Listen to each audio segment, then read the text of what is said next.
Welcome to the Sourcing Hero podcast, produced by Una, a group purchasing organization that empowers sourcing heroes, and Art of Procurement, the world's largest procurement podcast network. I'm your host, Kelly Barner.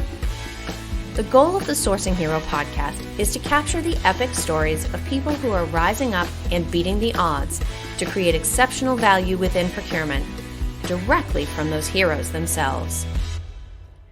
Today, my guest here on the Sourcing Hero podcast is Juli Lassow. Juli has spent most of her career to this point focused on the partnerships between companies and their suppliers.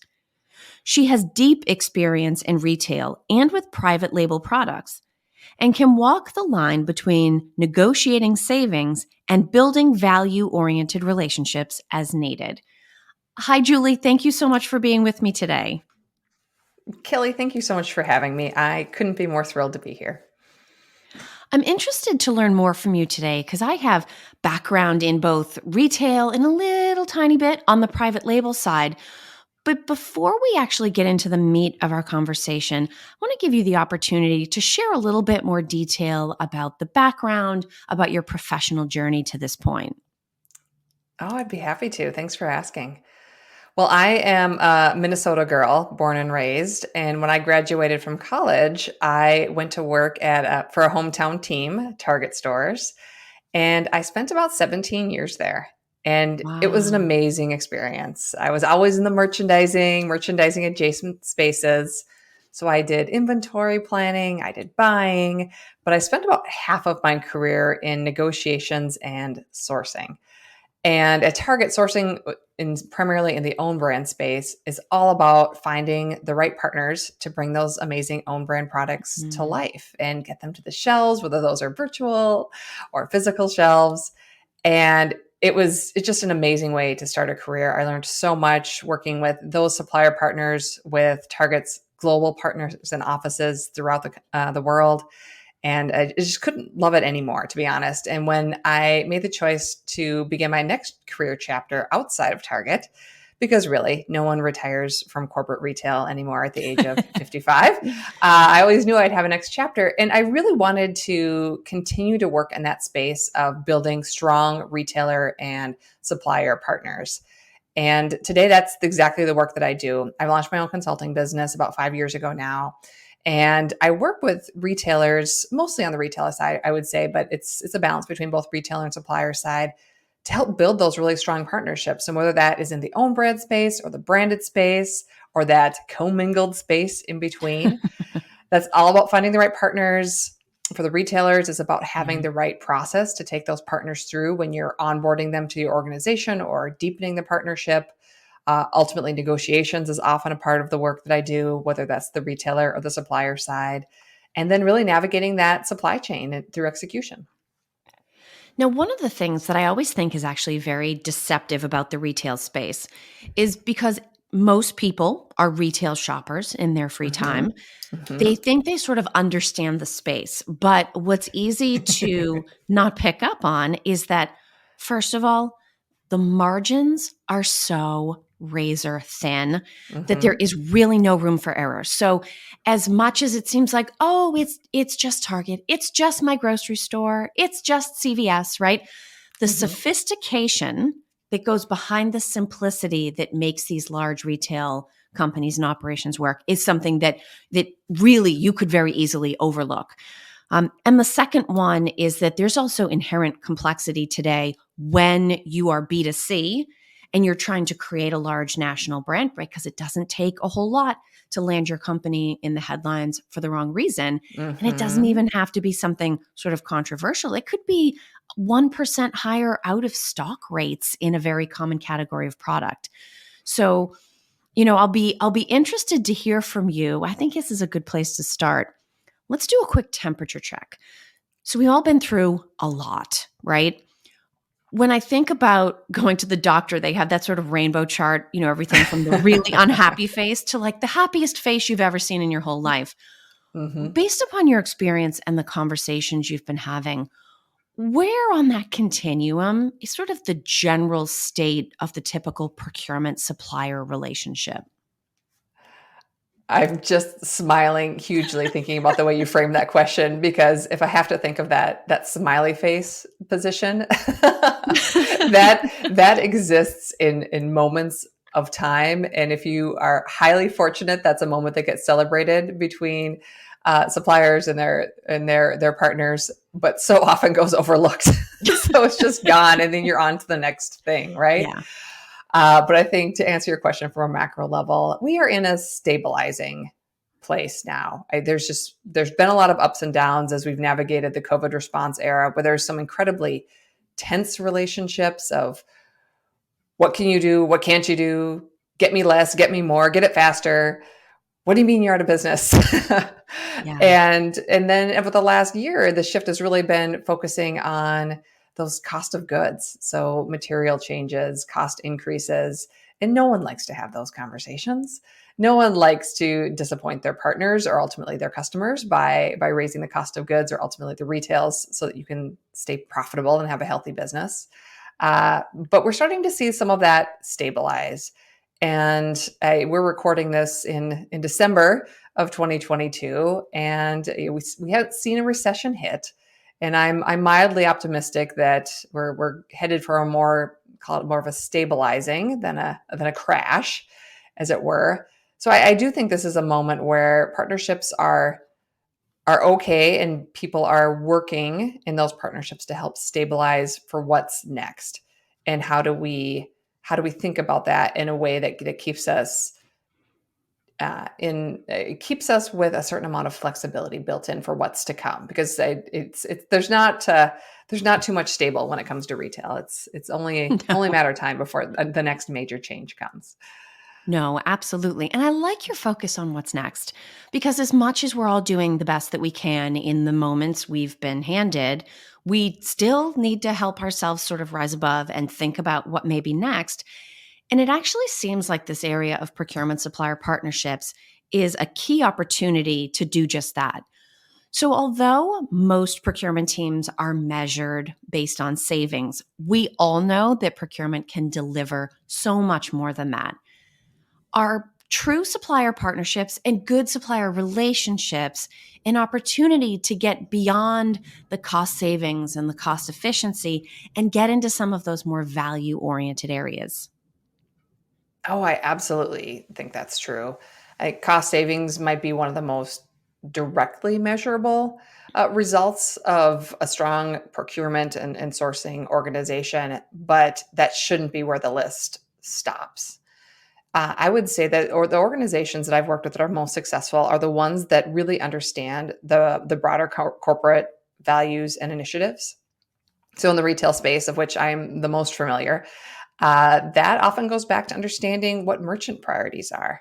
So what are the areas of consumer focus? What are the design teams focus? Whether that's a new material, or is it something within your risk partnerships, which is increasingly digging deeper and deeper into ESG concerns. So how are we thinking about where products are made, how they're made, and the quality that they're made to? And the sourcing and procurement teams that understand those key measurements of their most focused partners or their nearest partners, and that are able to build the supplier partnerships and the relationships that are able to deliver on those metrics, in addition to finding the best cost or the lowest cost, those are the ones that ultimately I think are the teams that are able to deliver the most value to the organization, and in turn become then some of the most valued partners within the organization when it comes to bringing amazing products to life. Now, given the scope of that opportunity, I also wonder if this isn't the right moment for procurement to rethink not only what partnership means, but also who we partner with. I mean, if I think traditionally, and I include myself in this, when we think about, okay, who are my most strategic supplier partners? Hmm. I take all of my spend and I rank it by biggest to smallest, and I look to see which suppliers are associated with the largest pockets of spend. And I say, oh, these are my strategic suppliers. But in reality, that's actually probably not a great way to approach it. If we do rethink what partnership means and who our partners should be, what advice would you give us around changing our mindset on that front? Building on the answer I gave just a moment ago, is you think about what's most important for your organization or most important for your customer, and think about how you're building a supply matrix, a supply chain matrix that supports those priorities. That's where I would start.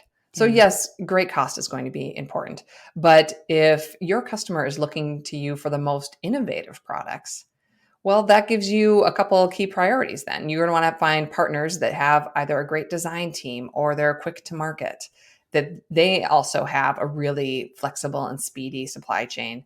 You're going to think about your supply modes differently as well. So, what is quick turn going to look like? How do you manage your inventory controls or concerns, which is something you're hearing a lot about within the retail Yes. space as we're in Q4 this year?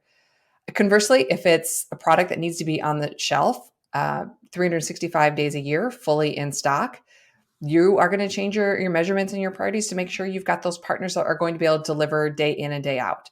And those partners are ones that you are going to be exceedingly close with when you are sharing forecast accuracy. So when you're partnering with that planning team to make sure that those partners are carving out the capacity to produce and ship your products on time.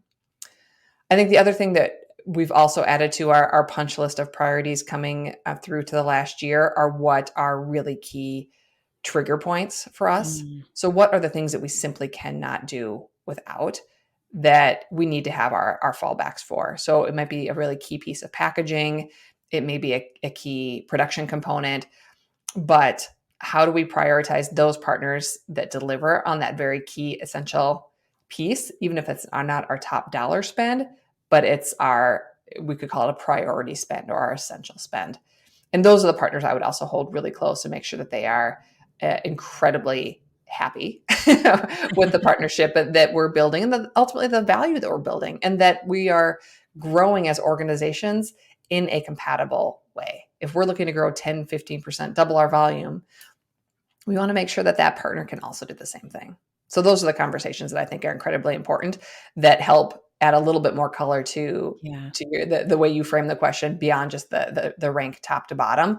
Who are those partners that really help us either deliver critical pieces of our commitments or deliver on a promise to our customers that sets us apart and is really a competitive advantage in most cases.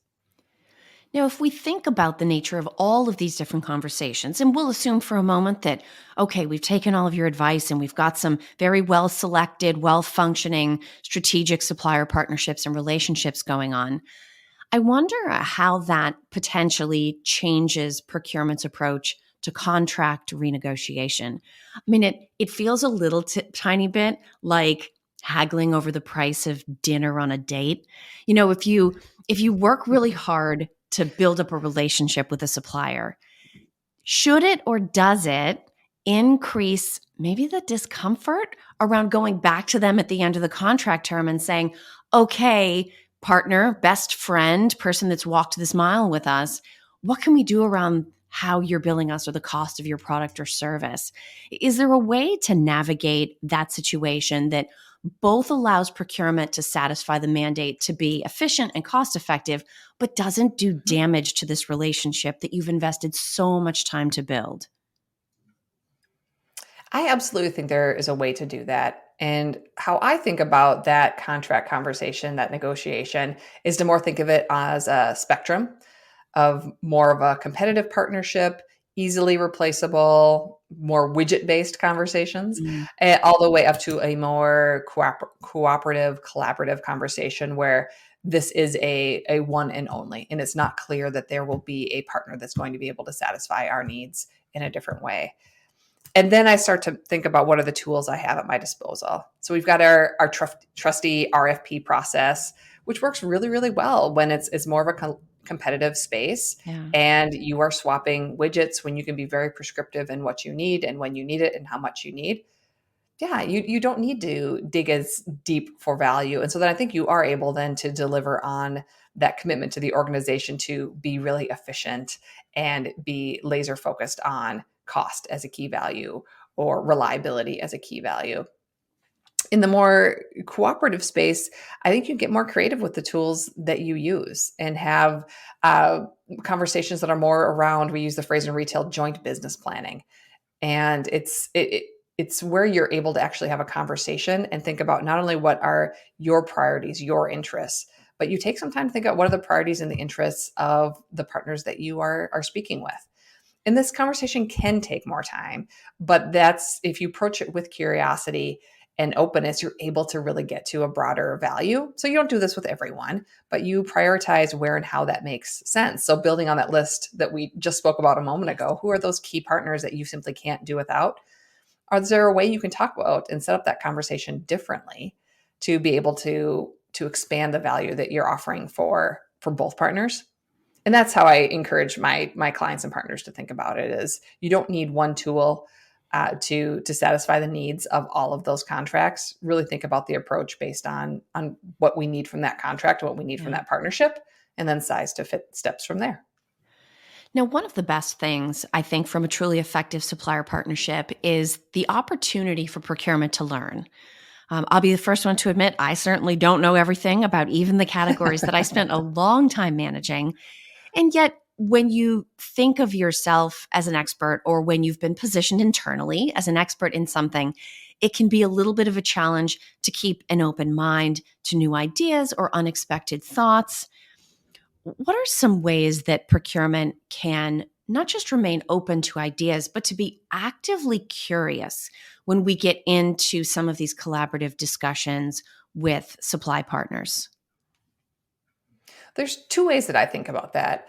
One, from that expertise perspective, I do believe that you need to continue to do your research. So whether that's key commodities, a study of the market, you need to have a perspective on what's going on, big picture, and start to think about how that is impacting your organization and the partners that you're working with. So have an idea.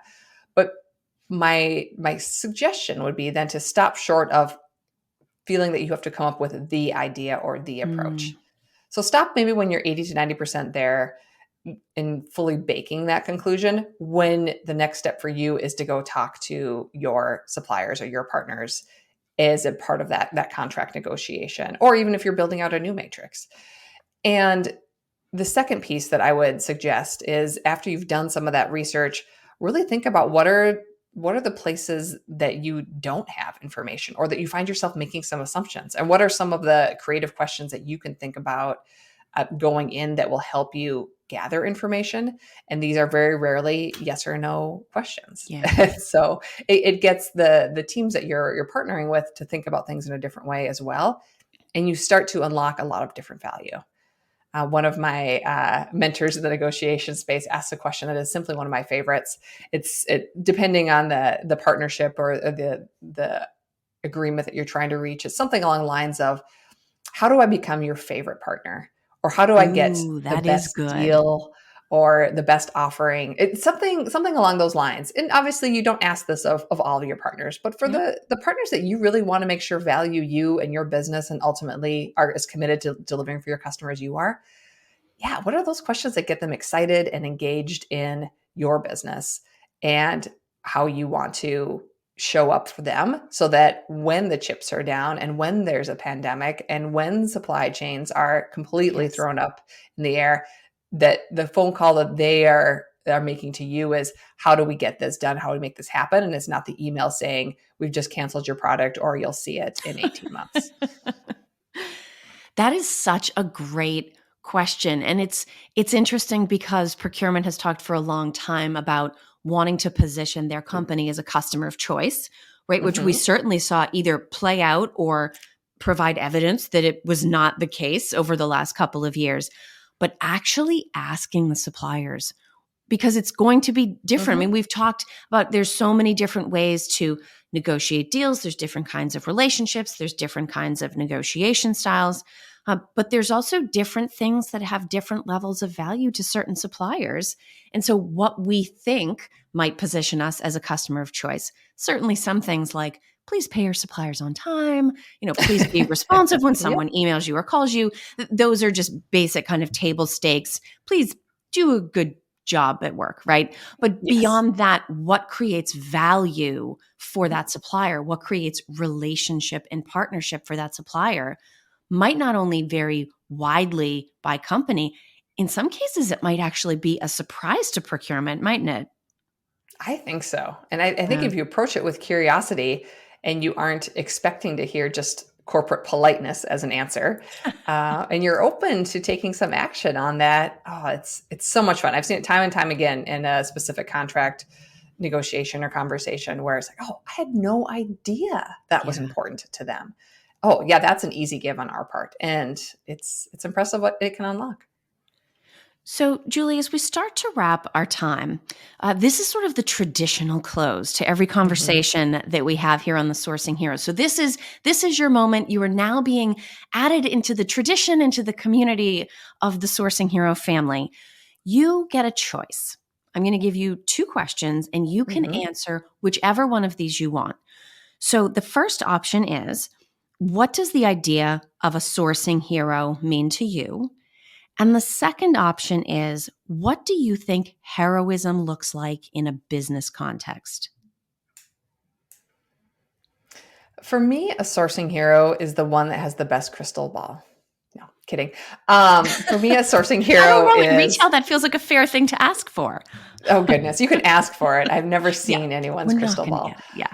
But no, I do think, and we've touched on this theme a bit already in our conversation, the idea of a team or an individual who's got a very thoughtful balance in solving the problems of right now and can continue to keep a balance on what's next. And not only what's next for them, but what's next for those really key partners that they're working with to deliver their value to the organization.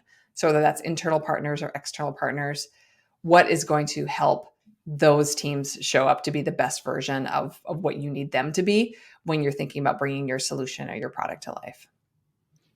I think that's fantastic. And obviously we've talked about a lot of the nuances in the retail space today, but I think that's a point of view that extends way beyond retail to all different categories of spend.